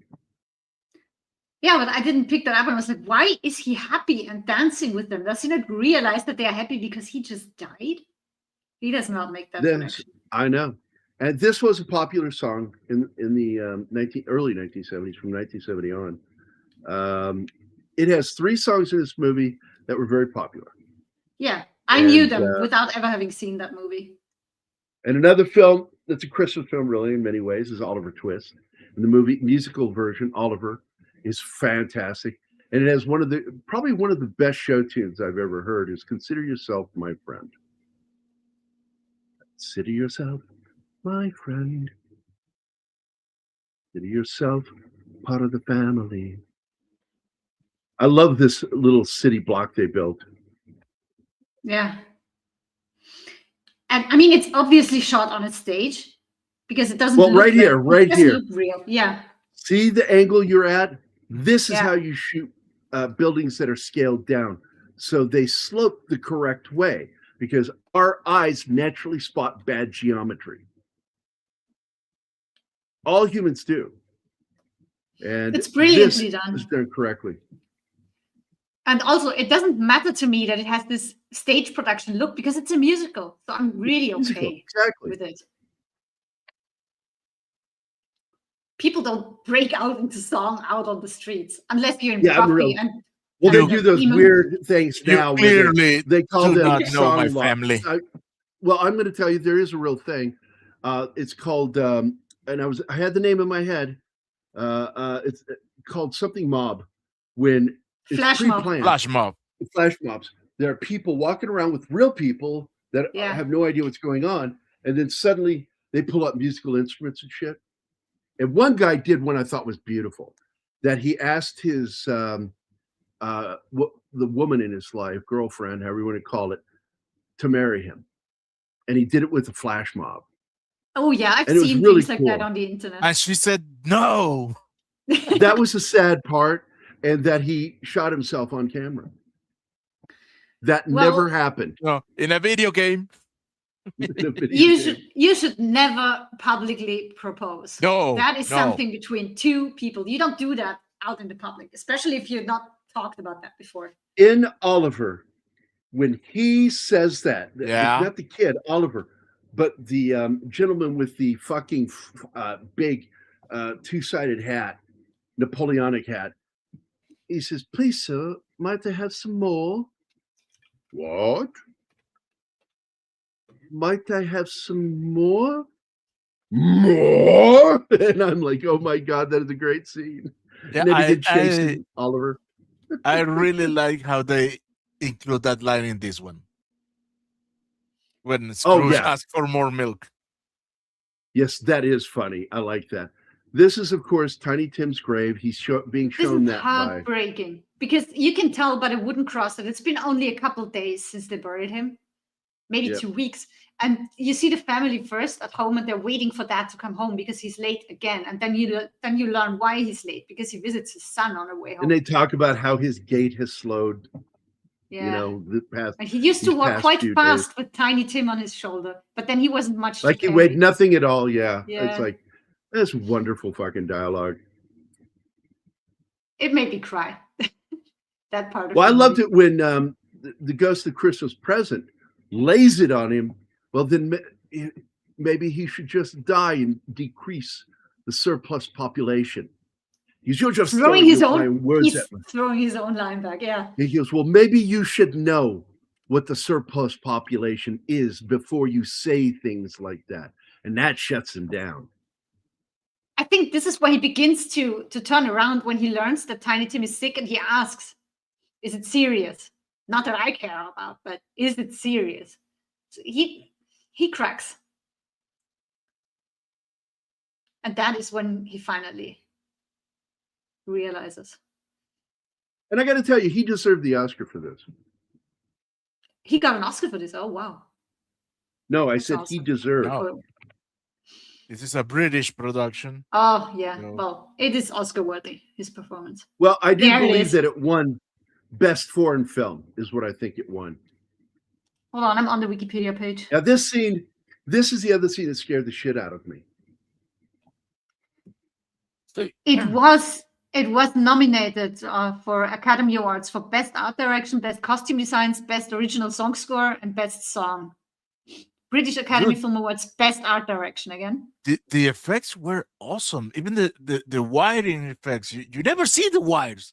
This is at the same level as Superman. Albert Finney nominated for the Laurel Awards for Best Male Comedy Performance. But all the others are just screenplay, art direction, song. By the way, we talked about The Ghost of Christmas Present. I want to point out who that actor was. And he died within 10 years of this movie, or 12 years of this movie, is Kenneth More. And he's best known for the film The Longest Day, the 39 Steps, not the Alfred Hitchcock version, but the later version that came out in 1959. But more than anything, he was the second officer in the movie A Night to Remember. In my opinion, the single greatest Titanic movie ever made. I still love that fucking movie. The effects are better in Cameron's film, but it's a garbage script. Yeah, it is. And I fucking hate his storytelling in that. And I said the last good movie in the foreground. So well, I was talking to Robot Head, and I said to him, I said, look, his last great film was Terminator 2, which is nothing more than a remake of Terminator. I said, after that, it's crap. I can't stand his fucking movies. His writing is awful. Now, I love The Abyss. The Abyss was a fucking incredible movie, not just the visual effects. I love the story. But, man, just fuck Cameron. Now, when I saw this, and every time I look at it, that looks like the blob outside the window. Yes. From the 1959 film. You know, I'm so like, I found it. He won the Golden Globe. He did. He deserved it. He fucking deserved. He deserved the fucking Oscar in this role. I mean, that he was able to play three different decades of the same character and pulled it off. The way he did his voice when he was supposed to be in his 40s when she leaves the ring. And fucking great stuff. Well, he wasn't even nominated for an Oscar. Oh, I've seen that. A Blackadder Christmas special. That is great, dude. We should consider doing it. I know we don't do TV, but that is really good. Well, I think this is isn't this a TV movie? It is, but we normally don't. But we're gonna have to because, like, we've done it before. I want to do Gargoyles. Oh, it's one of my favorite movies, and it was the first film of Scott Glenn. Really, the first one? Yeah. I was a wee boy when that came out. He was fresh from Vietnam, man. I like that in his version of hell, not only does he get a huge, gigantic chain, he's also the only person in hell who's freezing because Satan turned the heating off for his office. Satan thought it would be ironically funny to make you work in these conditions. And I'm like, that is so good. It is. So it really is. He can't get warm. He can only be chilly all the time. And he can't even move with all the chain wrapped around him. Yes, he was in Sink to Bismarck, which is another great film. I stopped at that. Let me go through just a few. Okay, so in 1980, he was in a great TV movie, A Tale of Two Cities. And you wanted to say titties, admitted. I was going to say it. I was just going to fuck around. Then I decided it'd be funnier if I start with cities. It would be funny. The Unidentified Flying Oddball, 1979. I love that fucking movie. The Silent Witness. He was the narrator. Very good actor. Let's get back to Heyday. Get back past 1970. Oh, he was also Father Brown on the TV series Father Brown back in 1974, which was great. I love Father Brown mysteries. He was in the movie Battle of Britain. Oh, yeah. Those are ocean for ships. Yeah. They're specifically designed to deal with anchors and to keep heavier ships attached to things. So, all right, back to what I was doing. Let's see. I don't know that movie. I'm looking for movies I recognize that he was in. Oh, shit, that's right. But he's in a deleted scene. He's not in it. He played Miranda's older friend in The Collector. A fucking great movie if you've never seen it. And let's see. Not that. I've not seen that. Not seen that. The Longest Day. I've never seen that one. That looks good. Man in the Moon. I wonder what that's about. Sink to Bismarck. Northwest Frontier. 39 Steps. I've seen that version. I love it. Of course, A Night to Remember. Just a brilliant fucking movie. Nope, not that one. We might have reached the end of it because we're getting more obscure the further I go. Looking. Ooh, some of these titles. Ooh. Sorry about that, guys. That's okay, buddy, man. Don't be. I had to leave the show like 5 times by now. Did you? Yes. Today is a busy day. I am like the Northern Star, constant. I am constant. Or if I say it like the way Northern Star. As that's the way he said it in Star Trek, as constant as the Northern Star. And it's like he had so much fun doing that movie. Yeah. He's got to overact. And he and Shatner go back because a lot of people don't know that back in the 1950s, they were doing a stage play in Canada where he was the star and Shatner was his understudy, and they became very good friends. Wow. God. I'm as giddy as a drunken man. I love that line. Mm-hmm. He's a changed man now. There's a line in Indiana Jones and the Last Crusade where she says he was giddy as a schoolboy. The Irish actress Alison Doody that played the Austrian. Oh, this is in another one. He slides down there. Jesus Christ! Is in usually 2 other stories. Go ahead. Usually, you have this huge knob-like thing at the end, like where the stairs end. The barrister has this huge knob on it. So I was so glad he didn't have that at his house because that would have been unpleasant if he had landed on that. But they showed that in I think 3 versions of this story on film of him sliding down the rails because they had to show him acting like a boy. Oh, in the Toy Story, he's absolutely a boy. Yeah, a Tale of Everybody Two thinks he's Kitties. crazy. It was God. a breast of times. It was the worst of times.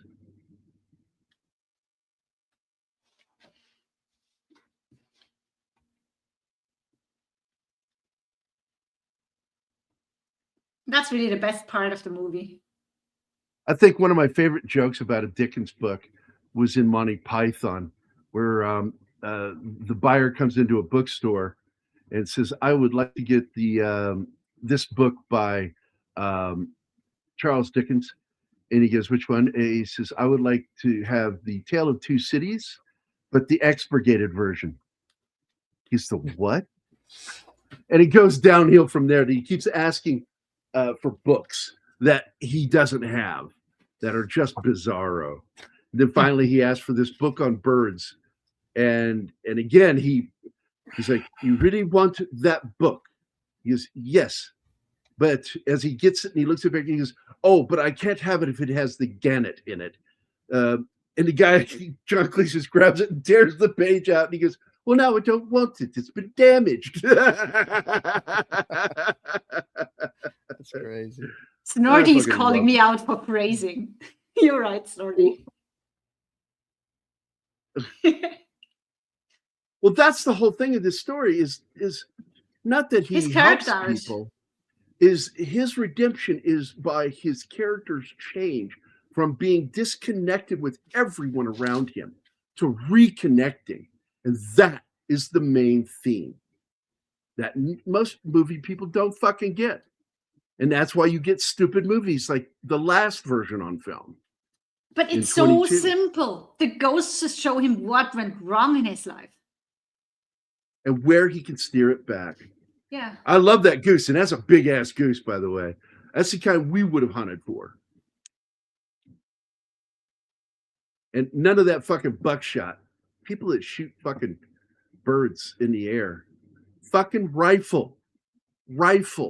Stop putting pellets in meat. Dipshits. Yeah, that's weird. Who would want to eat that? There are some that do that. Use shotgun to kill fowl. I'm like, that's just dumb. Become a fucking good shot. Well, and if you can't get them with a rifle, then stop hunting. Most duck hunters I know use shotguns. You can use a shotgun with slugs. It's crazy. It's crazy. Well, that's what I've done. I use shotgun, but with slugs. In fact, when I killed my first bear, I killed it with a shotgun slug, which reminds me of a joke I need to tell you guys. I think you'll find it funny.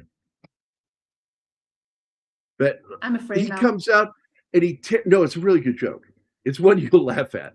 And it's not dirty in any way. But I love that he tears up everybody's debts. And he's like, I am going to be a more charitable, good person. And that if I can help somebody that's in financial distress, I will do it. So you have two songs in this movie that explain his character development. The first one is I Hate People. And the second one is this, I Like Life and Life Likes Me. Yeah, that's the other song. That's the third song. That's the third song. That is so well known, yeah. Uh-oh, you angered the Snorty. Oh, no, not that. Don't worry, buddy. It was a black bear. Okay. You don't, dude. I'm just letting it lay there. No. You guys do what you want. No. Oh, my God. Ay. I will tell you, I cried afterward. Not like, but I got weepy, man. And, well, it looked at you. Like, he looked right at me when I, no, he looked at me like, hey, what's up? Oh, you shot me. And I'm like, oh, no. And I said, I don't ever want to hunt bear again. So the first time I ever killed a bear was the last time.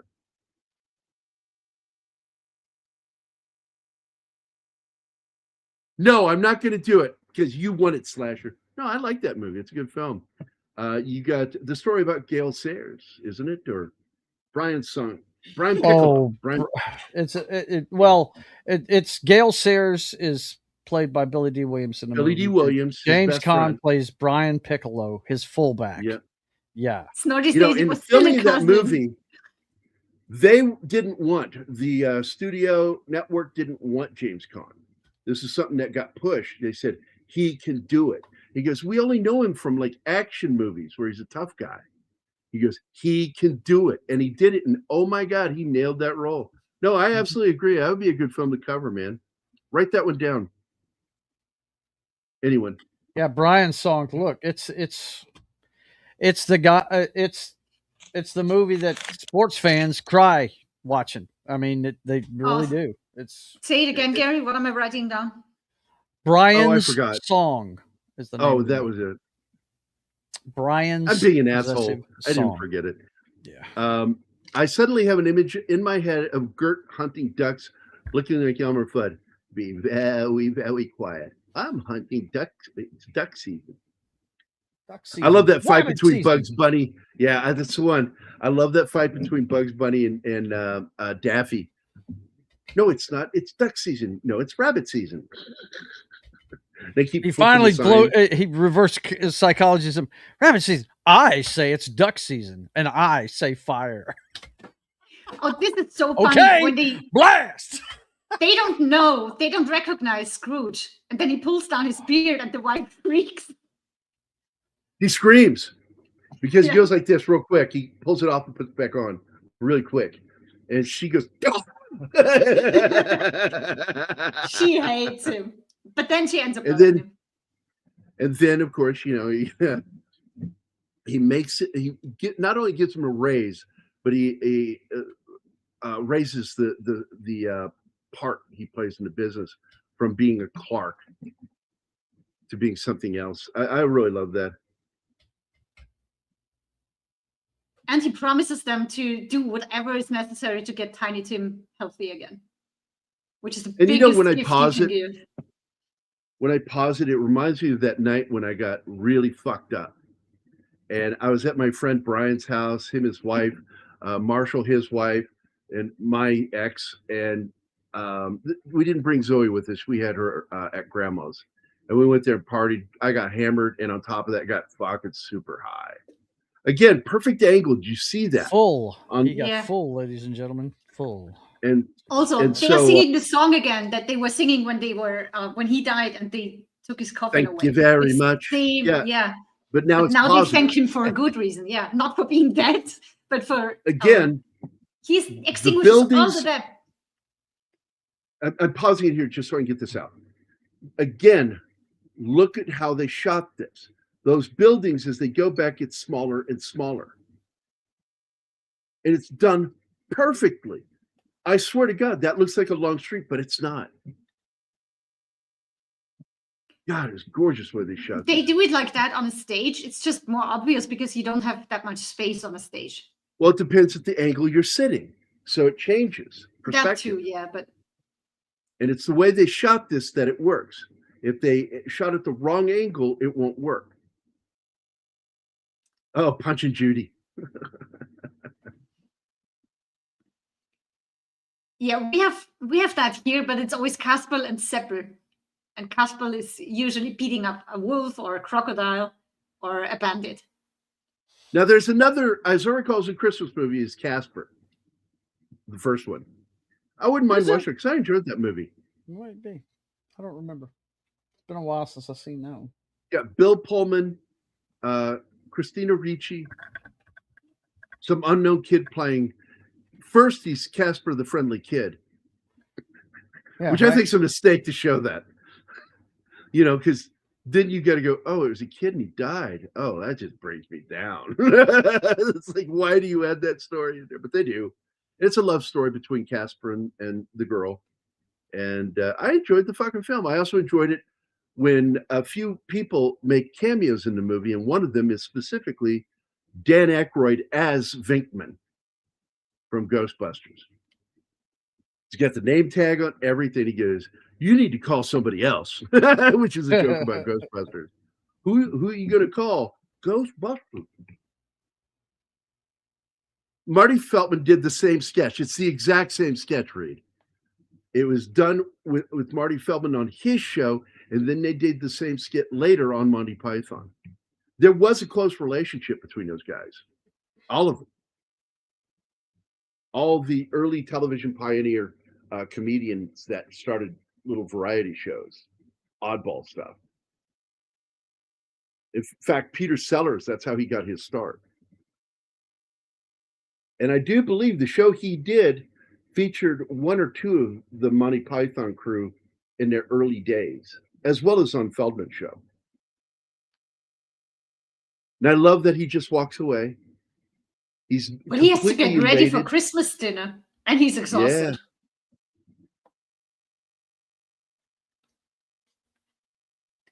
And I've just always wanted a film showing Marley watching with a smile, not with his chains anymore, showing that there was a redemption arc for his character. I do like that he's dressing up the door knocker here, because that's Marley to him now. Yeah, thank God it's not Bob Marley, because that would have made the show really weird. You forced my hand yet again.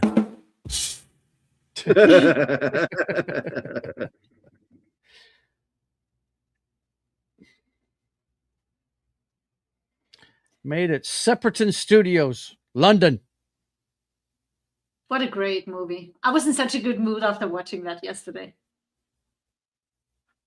Because I'm not a Christmas person, and it sucks that this was supposed to be our first Christmas together, but it didn't happen. And the market didn't happen because my friend didn't get a hut on the market, on any market. Okay. So it may not be your first Christmas together, but it will be the last Christmas you're apart.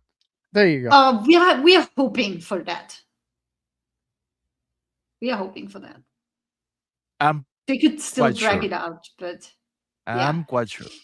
It wouldn't have been so bad if my friend would have gotten a hat on a Christmas market and I could have worked for him selling plushies again, because that's the best job I've ever done in my life. But it didn't happen. So, and then my family is spread out all over the place.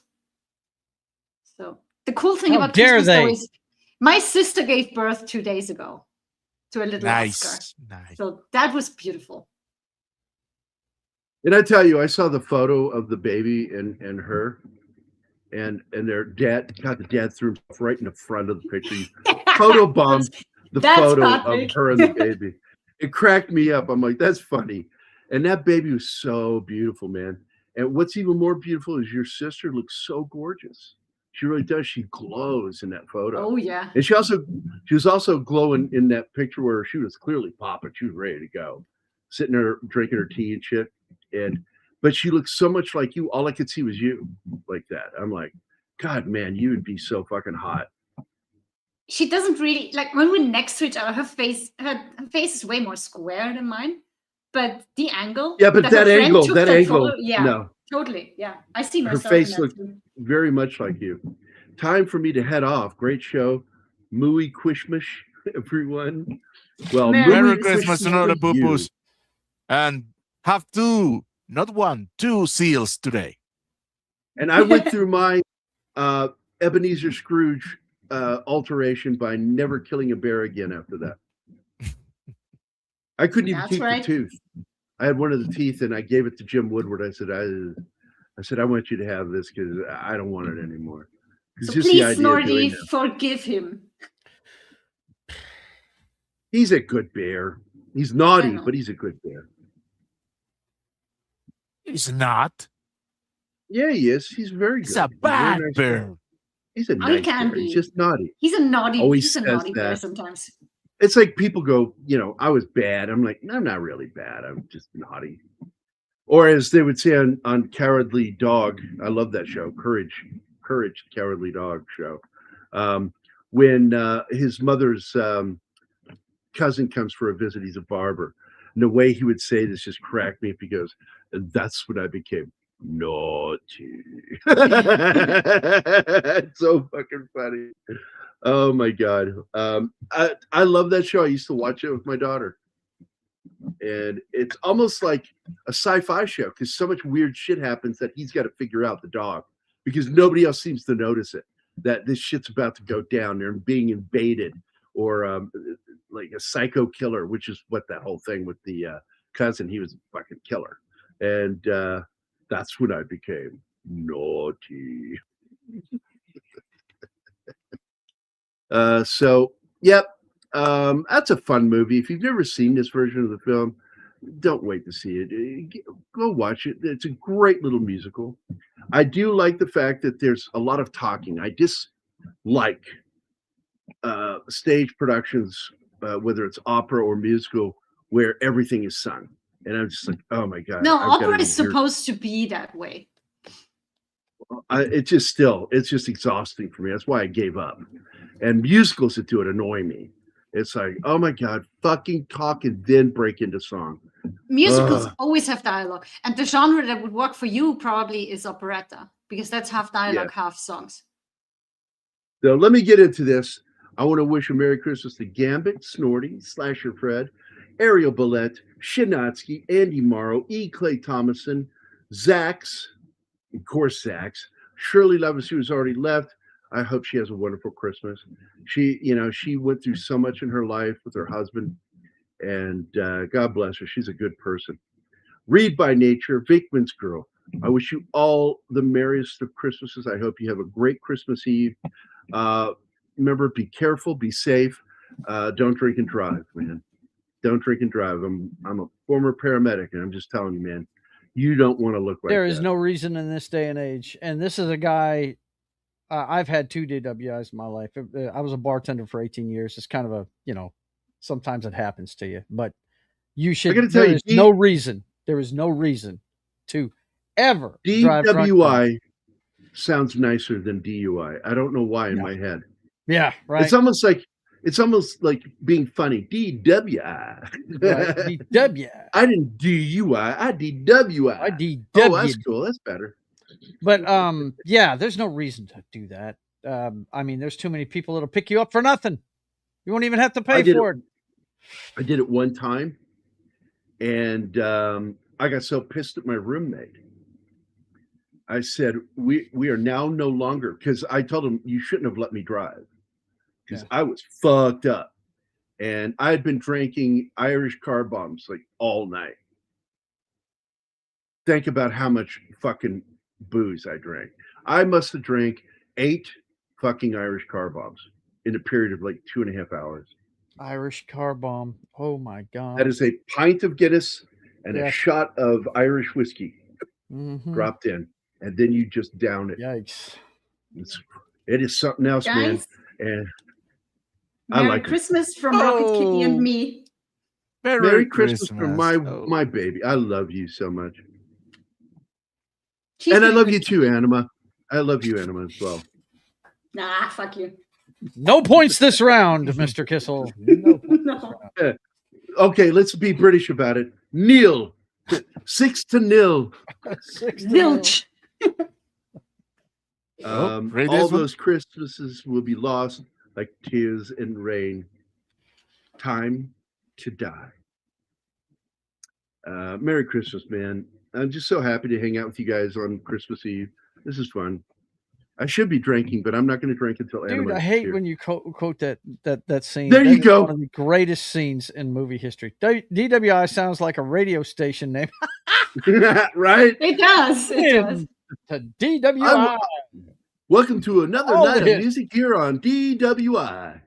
And since you brought that up, Gary, your old classic station, you and I are going to have so much Guinness when I'm finally there. Yeah. That'll be the drink at our wedding. And at Christmas time, we will chug Guinness, and I will pump you full of joy. He's got to make it weird. He's got to make it weird. Always. I love doing that. And you have no idea what our private conversations are, Joe. You don't want to know. I don't want to know. No, you don't. That's my point. I don't want to know. I just saw a window into it, and I don't need to. It's so much fun because I will say this about her. I like bringing out her naughty side when we talk, and I love it that sometimes she turns beet red while we're talking. Oh, and that is so adorable that she blushes when I say things. It's awesome. I'm a ginger. I blush a lot. Yeah, well, no matter what, I fucking love it. I enjoy the crap out of that. Anyway, let's get out of here. So we're going to get out of here, guys. And everybody please have a safe Christmas Eve and have a happy, Merry Christmas tomorrow. And I just love you guys. All right. So we're going to get out of here. So I'm going to say au revoir. Merry Christmas. See you on Friday. Merry Christmas, everybody. Oh, and to all my Jewish friends, shalom.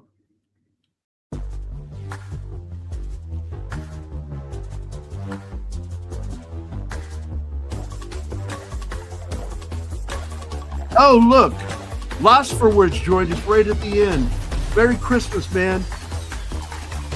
Oh, humbug? Come on, Uncle. You surely don't mean it. Merry Christmas, man.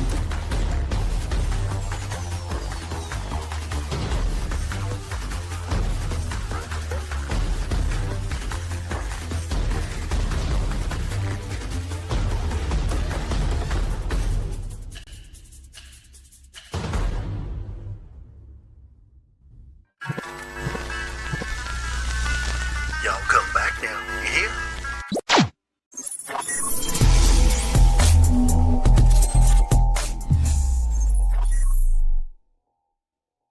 Matt Damon.